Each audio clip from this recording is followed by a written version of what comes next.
ስለራስ ድብቅ ማንነት ወይም ደግሞ አውቀው ለራስ እንኳን ለመንገር ስለምትፈራው እውነተኛ ማንነት ማወቅ ትፈልጋለህ? መልሱ አዎ ከሆነ ረጅም ጉዞ መጓዝ ወይም ብዙ ቦታ መሄድ አይጠበቅብህም። የእጅህን ስልክ አንሳና የሶሻል ሚዲያህን ገጽ ተመልከተው። ፌስቡክህን፣ ቲክቶክህን ወይም ዩቲዩብህን ከፍተህ ተመልከተው።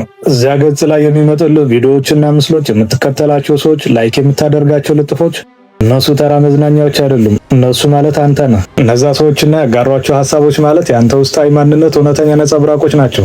ሶሻል ሚዲያ አንተን ካንተ በላይ ያውቃል። የዓለም ታላላቅ የቴክኖሎጂ ተቋማት የሰሩት አልጎሪዝም አንድ ትልቅ እውነት አለው። እሱ አንተ የምትነግረውን ሳይሆን ውስጥ የሚፈልገውን እውነተኛ ማንነትህን ነው የሚያጠናው። ስለዚህ የምትመለከተው የዲጂታል ዓለም የአንተ ውስጣዊ ማንነት እውነተኛ መገለጫ ነው። በምሳሌ እንመልከት። ለምሳሌ ሶሻል ሚዲያን ስትከፍተው በተደጋጋሚ የጥላቻ፣ የስድብ፣ የሰው ስም ማጥፋት ወይም ከባህልና ሴት ያፈነገጡ የውዝግብ ቪዲዮዎች የሚመጡልህ ከሆነ አንድ መራር እውነት ልንገርህ።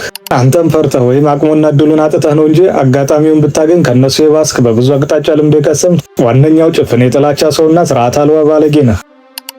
ለዚህም ነው ዛሬ ከጥቂት ሰዎች ከባህልና ከስነ ምግባር ያፈነገጡ የጥላቻና የስድብ መልእክቶችን ከሚያስተላልፉ ገጾች ስር በመቶ ሺዎችና በሚሊዮኖች የሚቆጠሩ ተከታዮችን የምናገኘው። አንተ ከነዛ መሃል አንዱ ነህ። እንግዲያውስ አውቀህም ሆነ ሳታውቀው አንተ ያንን ሰው ነህ። አንተ ያንን ቪዲዮ ነህ። ይሄ ነው እውነተኛ ማንነት። ምናልባት እኔ እኮ ጊፍት አልሰጥም፣ ላይክ አላደርግም፣ ኮሜንት አላደርግም ትል ይሆናል። ነገር ግን ከገንዘብ በላይ ውድ የሆነውን ጊዜህንና ትኩረትህን ሰውተህ ቪዲዮን ተመልክተሃል። ራስህ ምንም ብለህ ንገረው። ስትፈልግ ለመደበር ነው፣ ስትፈልግ መጨረሻቸውን ላይ ብዬ ነው በለው። ዳሩ ግን ይህንን መልእክት ወይም ቪዲዮ እያየህ ያለውና የዛኑ አይነት ተመሳሳይ ቪዲዮዎች በተደጋጋሚ ገጽህ ላይ የሚመጡልህ ይነስም ይብዛ ውስጥ የተደበቀ ያ የጥላቻና የብልግና ማንነት ስላለና አልጎሪዝሙ ያንን ጠንቅቆ ስለሚያውቅ ብቻ ነው። በአንጻሩ ደግሞ ስልክ ላይ የሚመጡ ልጥፎች ስለ ገንዘብ መስራት፣ ስለ ሃይማኖትና ስነ ምግባር ትምህርት፣ ስለ ሰርቶ መለወጥ ሙያዎችን ወይም ስኪሎችን ስለመማርና ራስን ስለማሳደግና ተመሳሳይ የሆኑ ቪዲዮዎች ከሆኑ እነዚህ ቪዲዮዎች ማለት አንተ ነህ። እነሱ ያንተ ውስጣዊ በጎ ሀሳቦችና ማንነት እውነተኛ ነጸብራቅ ናቸው። እነዚህ ቪዲዮዎች እድሉን ብታገኝ ልትሆናቸውና ልታደርጋቸው የምትፈልጋቸው ወይም ደግሞ ወደዛ የስኬት ደረጃ ለመድረስ የምትጠቀምባቸው መንፈሳዊና ቁሳዊ መሰላሎች ናቸው። አሊያም ደግሞ በህይወት ላይ እውነተኛ ሴትን ሊጨምሩልህ የሚችሉ ነገህን የሚገነቡ ትምህርቶችን የምትቀስምባቸው የውስጣዊ ጥማት መገለጫዎች ናቸው። አልጎሪዝሙ ደግሞ የውስጥህን መሻት አይቶ ህይወትህ ላይ ሴት ሊጨምሩ የሚችሉ ትምህርቶችን ይመግብሃል።